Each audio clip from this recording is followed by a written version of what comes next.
అడవిలో ఒక ముసలావిడ ఉంటుంది. అది ఒక పూరి పాక, చిన్న పాకలో. ఆవిడకి ఏం ఉండవు, ఎప్పటికప్పుడు తెచ్చుకొని అడవిలో దొరికినట్లో వండుకు తింటూ ఉంటుంది. ఒక రాజుగారు వేటకి వెళ్తారు. వేటకి వెళ్ళిన తర్వాత మొత్తం దారి తప్పిపోయి ఎటు వెళ్ళిపోతాడు. సైనికులందరూ ఒక పక్కకి, ఆయన ఒక పక్కకి వెళ్ళిపోతాడు.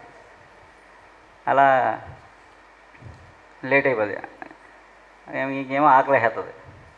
అలా వెళ్ళాడు. ఆ ముసలమ్మ గుడిసి కనబడితే అక్కడికి వెళ్తాడు. మధ్యాహ్నం 2 ఎంత అవుద్ది. వెళ్ళిన తర్వాత, అమ్మ నేను పలానా రాజుని, అయ్యో రాజుగారు మీరు వచ్చారు, మేము ఇక్కడ మేము ఆతిథ్యం ఇవ్వలేము అంటే, ఏమీ లేదు నాకు ఆకలి వేస్తుంది, ఏమి ఉంటుంది పెట్టాడు. అప్పుడు ఏం చేస్తాను చూసండి, అన్నీ చూస్తే ఏమి ఉండవు ఇంట్లోకి, ఎంత ఖాళీ. బయటికి వెళ్ళి ఇంటి పెరటికి వెళ్ళి చూస్తే ఉసిరి చెట్టు ఉంటుంది. ఓ రెండు ఉసిరికాయలు, ఏవో ఆకులు తెచ్చి చాలా రుచిగా ఉండాలనే సంకల్పంతో మంచి పులుసు పెట్టి మనం పెడుతుంది అన్నమాట. ఆయన తిని అంటాడు, అసలు మా కోటలో ఉన్న పంచభక్ష ప్రమాణం కన్నా చాలా అద్భుతంగా ఉంది, చాలా రుచిగా ఉంది అని వెళ్ళిపోతాడు. వెళ్ళిపోయి మళ్ళీ అక్కడ రాజ్యంలో వంటోడికి చెప్తాడనమాట, ఒక మామ ఉసిరికాయతో పులుసు పెట్టింది, చాలా బాగుంది, నువ్వు పెట్టు అంటాడు. ఆ రోజులాగే వండుతాడు. ఏం వండుతాడు, ఉట్టి ఉసిరిగా ఒక్క ఉసిరికాయతో పులుసు ఏం పెడతాడు అనుకుంటాడు. సరే ఏదో చేద్దామో చేస్తాడు. అదే పులుసు ఏం బాగోదు. అంటే తనకి ఏకాగ్రత లేదు.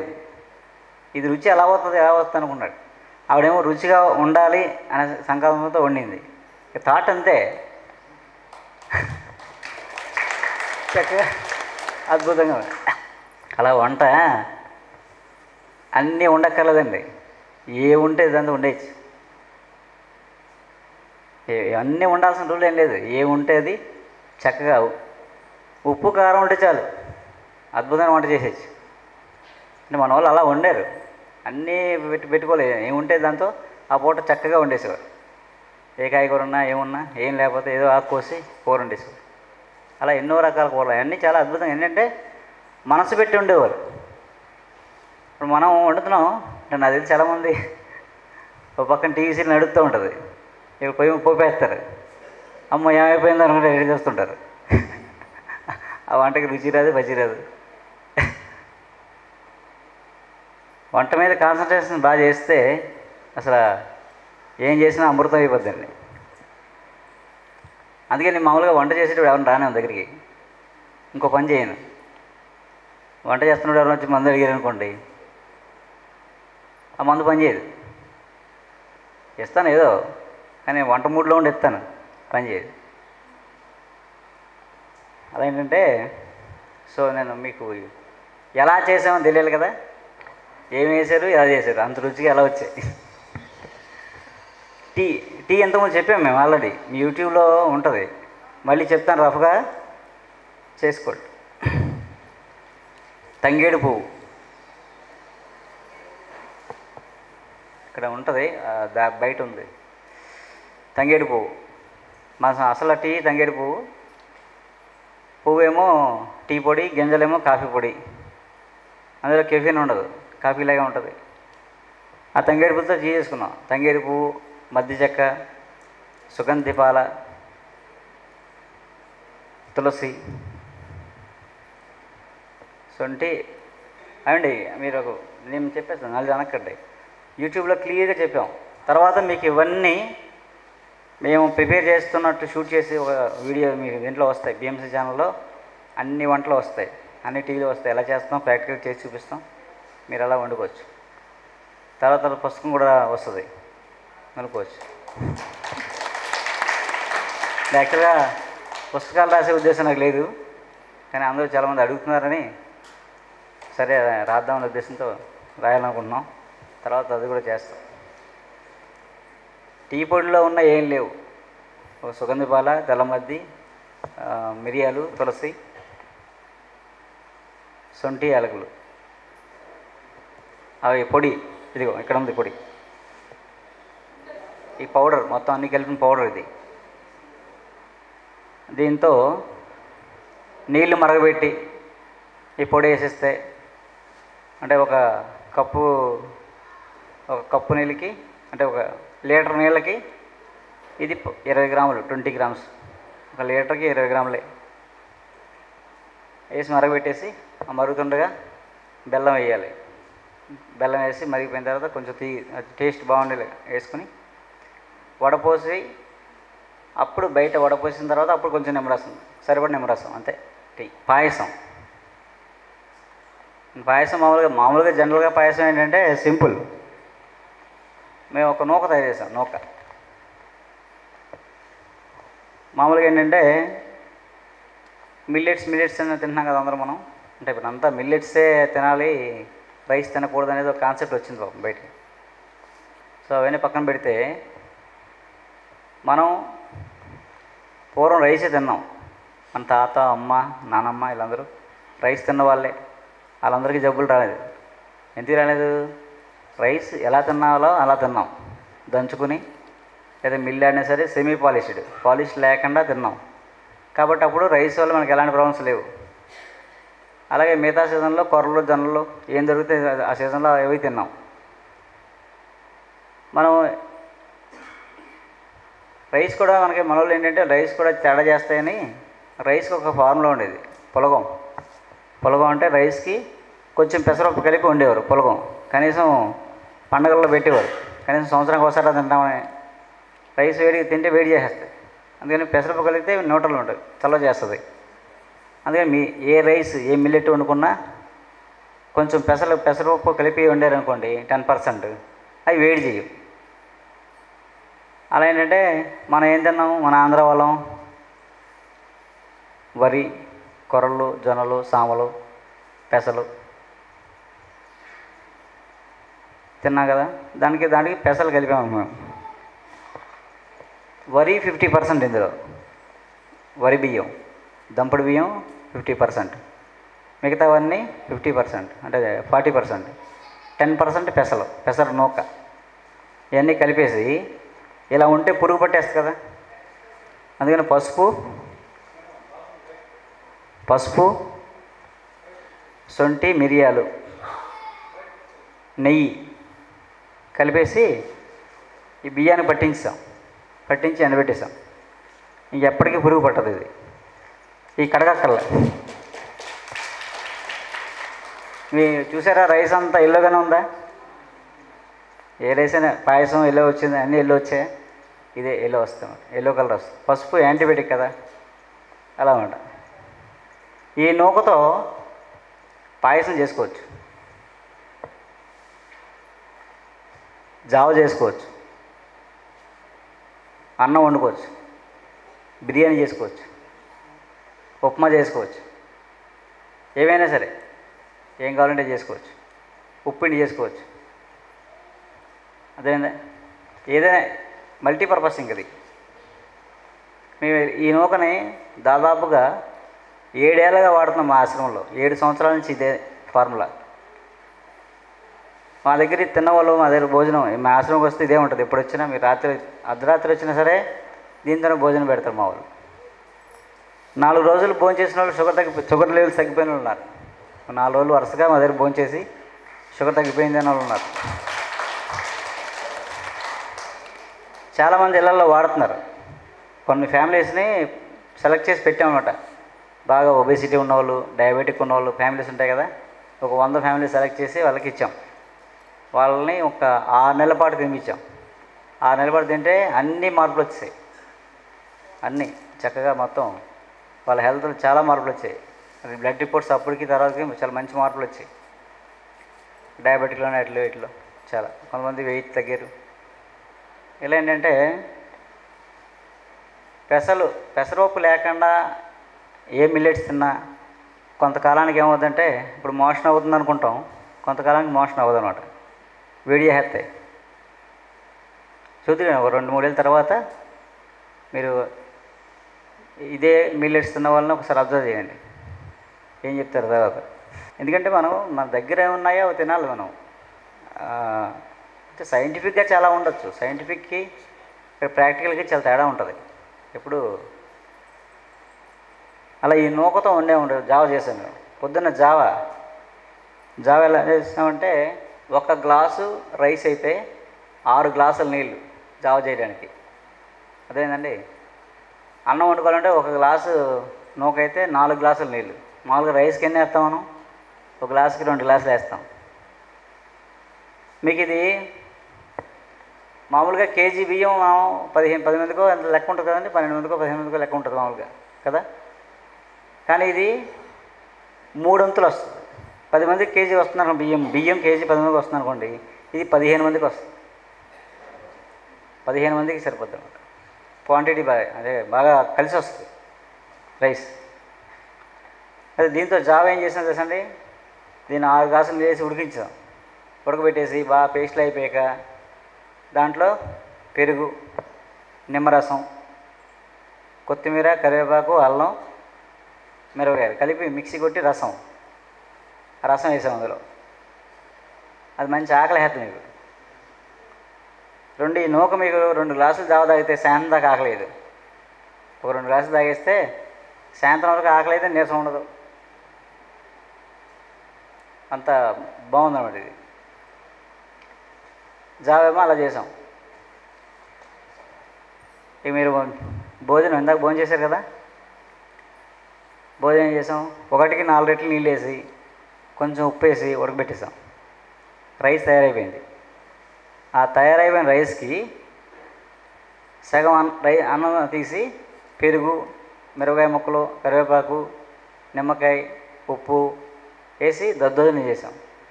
తిన్నారా? బాగుందా? అయితే ఇంకోటి పులుసు పెట్టాం. పులుసు సూప్. అది మామూలుగా సాంబార్.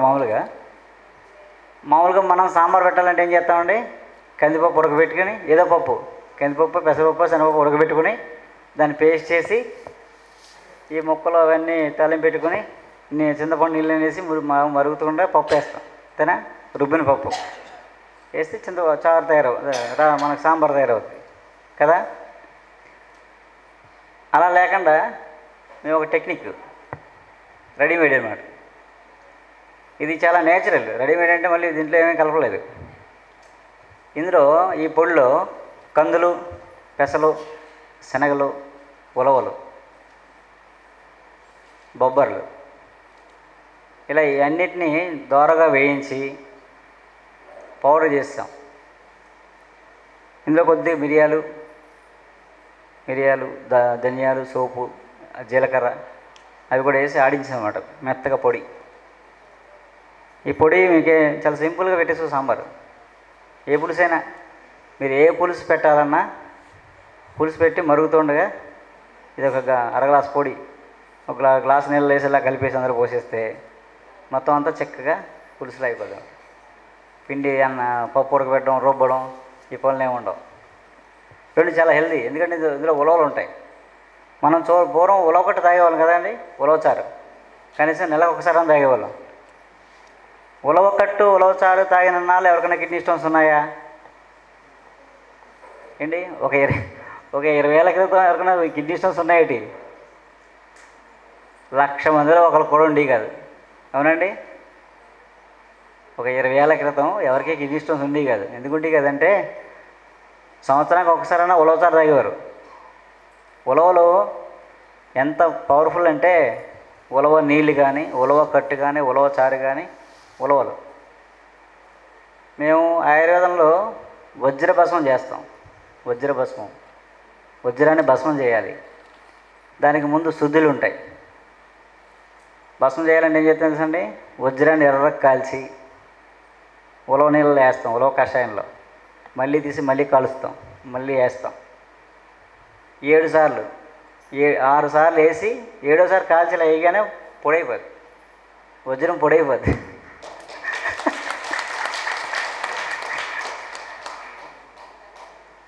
ఉలవ కషాయం తాగితే gall bladder stones, kidney stones ఏమి ఉండవు. అలాగని రోజు తాగితే వేడి చేస్తుంది. అంటే ఉట్టిగా అచ్చంగా ఉలవచారు రోజు తాగితే మంచిది కదా. కానీ ఇలా మిక్స్డ్గా వాడుకోవచ్చు. లేదా వారానికి ఒకసారి, నెలకు ఒకసారి ఉలవచారు, ఉలవకట్టు లేదా ఉలవ నీళ్ళు తాగితే చాలా మంచిది. ఇందులో మల్టీవిటమిన్ అన్ని ప్రోటీన్స్ అన్నీ ఉంటాయి ఇందులో. మీరేమి ఎత్తుక్కోక్కర్లేదు. అలా ఏంటంటే ఇది ఈ పొడితో పెట్టాను సూపు. ఇదే పొడితో నేను 100 రకాల పులుసులు చేస్తాను. అసలు ఒకదానికి ఒకటి సంబంధం ఉండదు టేస్ట్. రేపు పులుసు పెడుతున్నాం, రేపు ఉండేవాళ్ళు ఎంతమంది చేసేస్తుంది? రేపు ఉండేవాళ్ళు ఓకే. రేపు ఏం పెడుతున్నది సార్? దప్పలం. చూడండి, తిన్నారా? ఇదే దాంతో దప్పలం పెడుతున్నాను. ఆ దప్పలం 3 రోజులు ఉంటుంది. ఇందా పెట్టిన పులుసు ఉందా మీకు? 3 రోజులు ఉంటుంది. అది 3 డేస్ కుండలో వేసి చేస్తే 3 రోజులు.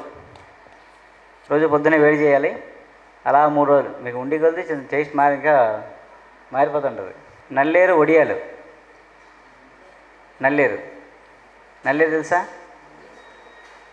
నల్లేరు పచ్చడి పూర్వం మనం తినేవాళ్ళం నేచురల్గా. నల్లేరు పచ్చడి, నల్లేరు వడియాలు, నల్లేరు అప్పడాలు, నల్లేరు పులుసు అట్లా చేసి అన్నీ తినేవాళ్ళం. నల్లేరు తక్కువ ఉండేది, చెట్ల మీద తెచ్చుకుని నేచురల్గా వండుకుని తినేవాళ్ళం. ఇప్పటికీ ఉన్నాయి, ఇప్పుడు చెట్ల మీద ఉన్నాయి. అవన్నీ ఆర్గానికే. ఎవరు మందులు, ఎరువులు, పురుగు మందులు ఏమి వేయరు. సహజంగా పెరుగుతాయి, మన పక్కనే ఉంటాయి. కానీ మనం తెలివి మర్చిపోయాం. నల్లేరులో ఎక్కువ శాతం కాల్షియం ఉందన్నమాట. చాలా high calcium plant, natural calcium. నల్లేరు ఏదో రూపంలో రోజు తిన్నాం అనుకోండి, గ్యాస్ ట్రబుల్ రాదు, అల్సర్స్ రావు, మోషన్ ప్రాబ్లం ఉండదు, పైల్స్ రావు. పైల్స్ ఉన్నా పోతాయి. ఏంటి, ఎముకలకి చాలా బలమైంది. ఎముక ఇరిగిపోయింది అనుకోండి, సంస్కృతంలో హస్తిజింహ అని పిలుస్తారు. హస్తిజింహ అంటే ఎముకలకి హితకరమైందని. ఇంగ్లీష్లో బోన్ సెట్టర్ అని పిలుస్తారు. బోన్ని సెట్ అతికింతనమాట. బోన్ ఇరిగిపోతే ఇలా కట్టామనుకోండి, మామూలుగా అయితే 3 వారాల్లో 4 వారాల్లో పడతాడు అతుక్కోవడానికి, న్యాచురల్గా అతుక్కోవడానికి సిమెంట్ కట్టేస్తే. కానీ కట్టేసి ఈ నల్లేరు పచ్చడి తిన్నారనుకోండి, 2 వారాల్లో అతుక్కుపోద్ది.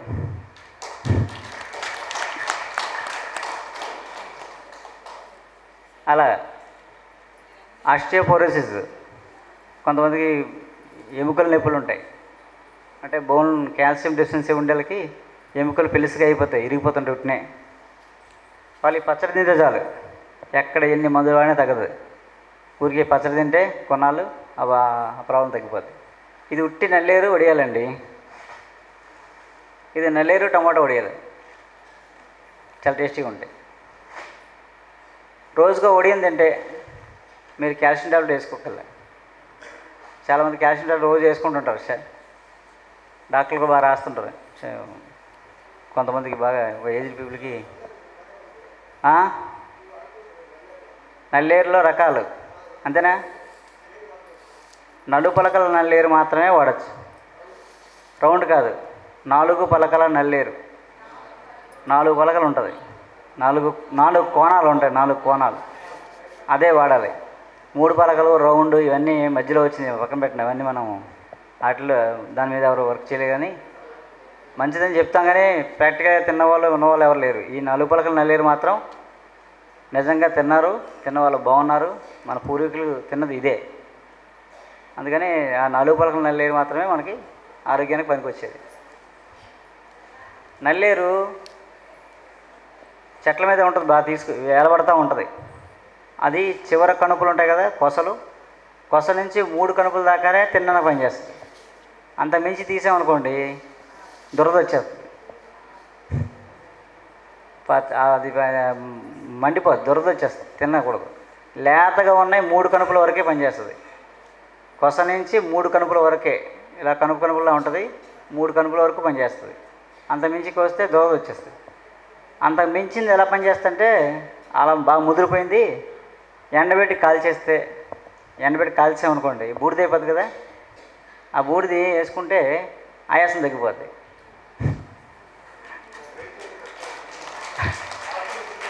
అయితే నల్లేరు ఎక్కడ పడితే అక్కడ తీయకూడదు. ఉంది కదా లాగేసారనుకోండి కొమ్మలిగిపోద్ది. తాడి చెట్టు మీద పాకిన నల్లేరు తీయకూడదండి. తాడి చెట్ల మీద పాకిన నల్లేరు విషం అనమాట, అదొక్కటే జాగ్రత్తగా ఉండాలి. నాగనల్లేరు అంటారు మామూలుగా. తాడి చెట్టు వేళ్ళు దీని వేళ్ళు కలిస్తే దీనికి విషం లక్షణాలు వస్తాయంట, పాయిజన్ లక్షణాలు వస్తాయి. అది కొంచెం చాలా జాగ్రత్తగా తీసుకోవాలి. నల్లేరు కదా అని దాని దగ్గర జాగ్రత్తగా లేవనుకోండి ఇబ్బంది పడతాం. అందుకే ఇలాంటివి పెద్దగా మనం ప్రాక్టికల్గా నేర్చుకోవాలి తప్ప చెప్తే రాసేసుకొని చేసేద్దాం అనుకుంటే ఎక్కడో తేడా కొడేస్తుంది. హలో ఫ్రెండ్స్, పిఎంసి ఆన్లైన్ని సబ్స్క్రైబ్ చేసుకోండి. సరికొత్త అప్డేట్స్ కోసం బెల్ బటన్ని నొక్కండి.